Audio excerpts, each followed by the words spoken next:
নমস্কার দর্শক বন্ধুরা, রোশনাইয়ের আজকের পর্বের রিভিউ নিয়ে আমি পৌঁছে গেছি তোমাদের সামনে। তো চলো দেরি না করে বাংলা সিরিয়াল সমাচারে তোমাদের স্বাগত জানিয়ে আজকের পর্বের রিভিউ আমি শুরু করছি। শুরুতে আমরা দেখতে পাচ্ছি যে তনুশ্রী গরিমাকে বোঝাচ্ছে, বাদ দাও এখন ওসব কথা নিয়ে ভেবো না, বাদশা তো তোমাকে সরি বলেছে, আবার কি বলে বলেছে রোশনাইয়ের কথা মতো। বলে না, রোশনাইয়ের কথা মতো না, ও এমনিতেও তোমাকে সরি বলতো। এদিকে তো বাদশার জন্মদিনের প্ল্যানিং শুরু হয়েছে। জাহ্নবী বলে যে তার আগে মিষ্টু বলতে থাকে, চলো না আমরা এবার শ্রদ্ধা ভাইয়ের জন্মদিনের প্ল্যানিং গুলো করি। জাহ্নবী বলে হ্যাঁ, সেই জন্যই তো আমি গরিমাকে ডেকেছি। মেজমা ভাবে হয়তো ওদের সম্পর্কটা আমি নষ্ট করার চেষ্টা করছি, কিন্তু তেমনটা নয়। না হলে কি আমি গরিমাকে ডাকতাম নাকি জন্মদিনের প্ল্যানিং করার জন্য? তনুশ্রী বলে সত্যি তোমরা প্ল্যানিং করছো নাকি? বলে হ্যাঁ, আমার একমাত্র দেওর, আমি প্ল্যানিং করবো না? রাজাকেও তো অলরেডি ছুটি নিতে বলেছি। রাজা তখন বলে হ্যাঁ, আমি অলরেডি ছুটির জন্য অ্যাপ্লিকেশন করেও দিয়েছি। এদিকে দেখা যাচ্ছে ঠাম্মি এসেছে। ঠাম্মি ঠাম্মিরাও বাচ্চার জন্মদিনের কথাই বলতে এসেছে। তারা তো প্রত্যেকবার সবার জন্মদিনেই পুজো দেয়, তাই এবার বাচ্চার জন্মদিনেও পুজো দেবে। দাদুও মনে রেখেছে 1.5 তারিখ, তাই বলছি এবার জন্মদিন পালন হবে না? তনুশ্রী বলে হ্যাঁ, সেই সমস্ত কথাবার্তাই চলছিল। তারপর বলে জন্মদিনে মাধবীলতাকে ডাকতে পারি? তনুশ্রী তো বলে কে মাধবীলতা? তারপরে ঠাম্মি ভালো করে বুঝিয়ে দেয়, তো তনুশ্রী চিনতে পারে। বলে আসলে আম, ডাকলে ভালোই হয়, ছোটকে বলে দেব, ছোট বলবে। তনুশ্রী বলে সে আপনি ডাকতেই পারেন, কিন্তু আপনাদের মনে অন্য কিছু চলছে সেটা বুঝতেই পারছি। বলে দেখো, আমাদের ছেলেটা দাঁড়ালো না, মেয়েটা চাকরি করে।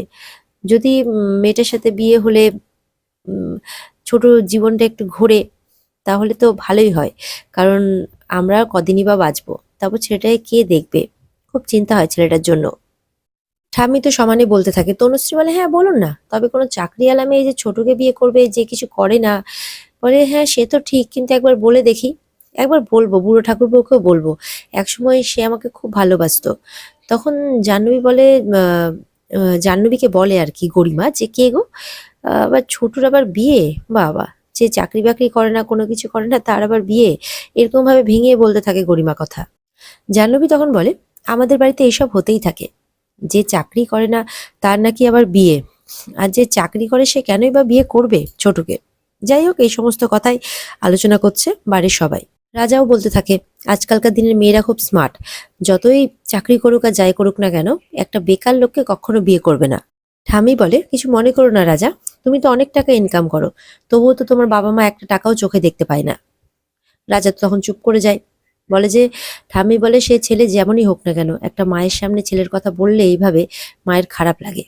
তনুশ্রী বলতে থাকে সে আপনি ডাকবেন, ডাকুন না, এত ভাবার কিছু নেই। কিন্তু আমার মনে হয় যে উনি বিয়েটা কেন করবেন? দেখুন, মানুষ বিয়ে কখন করে? হয় চাকরি বাকরি করলে, না হয় এমন কিছু গুণ থাকবে, না হয় দেখতে ভালো হবে, কিছু না কিছু জন্য তো মানুষ বিয়েটা করে। কিন্তু ছোটর মধ্যে এর মধ্যে কোনোটাই কিছু নেই, তুমি এটা বিয়েটা করবেই বা কেন? ঠামি বলে তুমি এরকম কথা বলতে পারলে বৌমা? তোমরা এখনো ওকে চিনতেই পারোনি যে ওর মনখানা কত উদার।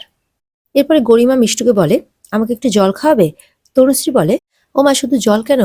জাহ্নবীদের বলে ও তো অনেকক্ষণ আগে এসছে, ওকে তো কোনো খাবারও দেওয়া হয়নি। তখন জাহ্নবী রোশনাইকে ডাকে। রোশনাই আসে, বলে তুমি কেমন? বাড়িতে যে গরিমা এসছে, কিংবা বাড়িতে যে আরো লোকজন আছে, তারা চা কফি কোনো কিছু খাবে কিনা একবার জিজ্ঞাসা করবে না? তনুশ্রীও বলতে থাকে। তখন তারা প্রত্যেকে চায়ের অর্ডার দেয়, লিকার চায়। আর রাজা বলে আমি কফি খাবো, মিষ্টু বলে আমি জুস খাবো।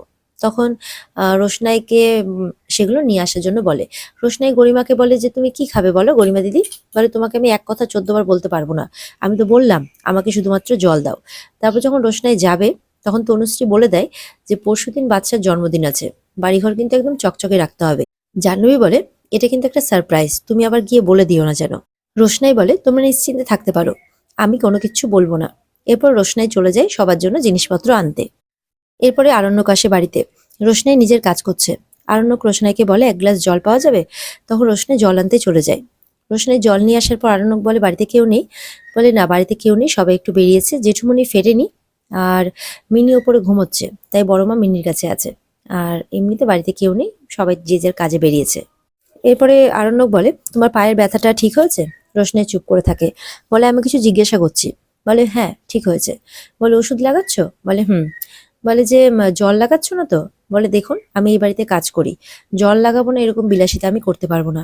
বলে তাহলে আমি বড় মাকে বলে দিচ্ছি, বলে একদম এই সমস্ত কিছু করতে যাবেন না, আর আমাকে নতুন করে কোনো বিপদে ফেলবেন না। জল লাগছে, কিন্তু ব্যান্ডেজ থাকাতে ভেতর অবধি পৌঁছচ্ছে না, তাই জন্য একবারই যে লাগাচ্ছি না এটা আমি বলবো না। আরণ্যক বলে জল লাগালে কিন্তু সেপটিক হয়ে যাবে, তখন আরো বড় বিপদ। রোশনি বলে আমাদের মতো মানুষদের ওরকম কোনো কিছু হয় না। বলে দেখো আমি তোমাকে একটা ছোট্ট কথা বললাম আর তুমি সেটা নিয়েও তর্ক করছো। দেখো কাল আমার জীবনের একটা স্পেশাল দিন, এই দুটো দিন কমসে কম তুমি আমাকে বকো না। তখন রোশনাই বলে মানে মানে বলছে যে পরশুদিন আমার জন্মদিন, কাল রাত 12টার সময় কেক কাটিং হবে, তারপরে একটু সেলিব্রেশন হবে, তবে জানি না যে এই বছর কি হবে না হবে। রোশনাই বলে কেন হবে না, প্রত্যেক বছর যখন হয় এই বছরও হবে। বলে কি জানি আমার তো ডাউট আছে। বলে ডাউট আছে কেন? আরণ্যক বলে হ্যাঁ প্রত্যেক বছর 12টার সময় কেক কাটিং হয়, তারপর কখনো আমরা বাড়িতে থাকি কখনো থাকি না, তারপরের দিন সকালবেলা বড় মা আমাকে পায়েস করে খাওয়ায়, আমার খুব ভালো লাগে, সন্ধ্যেবেলা কিছু ক্লোজ ফ্রেন্ডরা আসে, পার্টি হয়, হই হুল্লোড় হয়, এটাই। তবে এই বছর আমি একটু স্পেশাল কিছু চাই। মানে রোশনাই বলে মানে বুঝলাম না। বলে যে অন্যান্য বছর তো তুমি আমার সাথে থাকো না, এই বছর তুমি আমার সাথে আছো, তো সেই জন্য আমি তোমার কাছ থেকে কিছু চাই। তো রোশনাই বলে আপনি আমার কাছ থেকে কি চান? বলে যে চাই এমন কিছু সবটা হয়তো বলতে পারবো না, তবে কিছুটা বলতে পারবো। বলে যেটা আপনি বলতে পারবেন না সেটা শোনার আমার কোনো আগ্রহ নেই। বলে আহ আরণ্যক বলে কেন বলতে পারবো না জিজ্ঞাসা করলে না? বলে বলতেই যখন পারবেন না তখন জিজ্ঞাসা করে কি লাভ? রোশনাই বলতে থাকে। এদিকে দেখা যাচ্ছে গরিমা তার বাড়ি ফিরে এসেছে। সুরঙ্গ মতো বকবকি করতে থাকে, আমি তোমাকে বলে আসার পরে তুমি ওই বাড়িতে কেন থেকে গেলে এতক্ষণ? বলে মা আরণ্যকের জন্মদিন, সেই জন্য এই প্ল্যানিং হচ্ছিল, আর এই রকম বিপত্তি যাতে আর না ঘটে সেই জন্য আমাকে থেকে যেতে হয়েছিল। তো তখন সুরঙ্গমা বলে তার মানে আরণ্যকের জন্মদিন তোমার মায়ের সাবধান বাণীর থেকেও তোমার কাছে বেশি ইম্পর্টেন্ট। সুরঙ্গমা বলে এরপরে যখন আবারও এরকম ঘটনা ঘটবে, যখন আবারও মাঝরাতে আরণ্যককে রোশনাইয়ের ঘরে পাওয়া যাবে, তখন তুমি বুঝতে পারবে। গরিমা বলে মা তুমি তোমার মেয়ের সাথে এরকম ভাবে কথা বলছো? সুরঙ্গমা বলে এর আগের দিন তুমি কাঁদতে কাঁদতে ওইভাবে আমাকে ডাকলে ওই বাড়ি থেকে, আমি যেই অবস্থায় ছিলাম সেই অবস্থায় চলে গেলাম, ভাবলাম যে যাক মেয়েটার এবার সুবুদ্ধি হয়েছে, মেয়েটা এবার ওই ফালতু সম্পর্কটা থেকে বেরোতে পারবে, টক্সিন সম্পর্ক থেকে। কিন্তু না, যেই আরণ্যক সরি বললো অমনি তুমি আবারও গলে গেলে। বলে মা সবকিছু তো সলভ হয়ে গেছে, আরণ্যক তো সরি বলেছে। বলে হ্যাঁ হ্যাঁ, তুমি ওরকমই থাকো, তুমি একবার বলবে বিয়ে করবে, একবার বলবে বিয়ে করবে না। আরণ্যক রোশনাইকে বলে তুমি শুনতে চাও না ঠিকই, কিন্তু বলতে পারার মধ্যে তো একটা আনন্দ আছে, কমসে কম সেটা পেতাম। আরণ্যক বলে যদি অন্য কেউ হতো তাহলে তোমার জিজ্ঞাসা করার এক্সাইটমেন্টটা থাকতো, তাই না? আমাকেই তুমি শুধু এরকম ভাবে আহ ইয়ে করো, আমাকেই এরকম ভাবে পাত্তা দাও না। রোশনাই বলে আমি বুঝলাম না। বলে যে রাজীব যদি থাকতো তাহলে তোমার খুব এক্সাইটমেন্ট হতো যে শোনার জন্য, কিন্তু আমার ক্ষেত্রে হয় না। তখন রোশনাই বলে সবার সাথে তো আর সম্পর্ক একরকম হয় না। সুরঙ্গমা এদিকে গরিমাকে বলতেই থাকে তোমাকে আরণ্যক ঠকাচ্ছে, আর তুমি এত বোকা, আমি হয়তো তোমাকে না দেখলে বুঝতেই পারতাম না যে এতটা বোকা কেউ হতে পারে।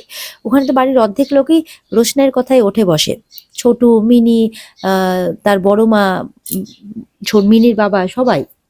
গরিমা বলে মা একটা ভুল বোঝাবুঝি ছিল, ছোট্ট ভুল বোঝাবুঝি, সেটা মিটে গেছে। বলে হ্যাঁ ছোট্ট ভুল বোঝাবুঝি, ঠিকই আছে, তুমি এরপরে কোনো কিছু হলে আমাকে আর বলতে এসো না। সুরঙ্গমা বলতে থাকে আমি বুঝতে পারছি তোমার মনে কি চলছে, তুমি আরণ্যক আর রোশনাইয়ের এই কুৎসিত কুৎসিত সম্পর্কটাকে মানে বিশ্বাস করতে চাইছো না, কিন্তু এটাই তো সত্যি মা। মনে মনে তুমিও জানো যে আরণ্যক দোষী, কিন্তু কিভাবে তাও তুমি তোমাদের বিয়ের প্ল্যানিং নিয়ে মেতে আছো, আমি তো সেটাই বুঝতে পারছি না। গরিমা বলে আমি আরণ্যককে বিশ্বাস করি মা, ভরসা করি আমি ওকে। রোশনাই বলতে থাকে আমার রাজীবের সাথে যে সম্পর্ক আপনার সাথে তো সেই সম্পর্ক নেই। তখন আরণ্যক বলে হ্যাঁ আমি সবটাই জানি, এটা এতবার করে বলার দরকার নেই, আমার কাছে সবটাই ক্রিস্টাল ক্লিয়ার।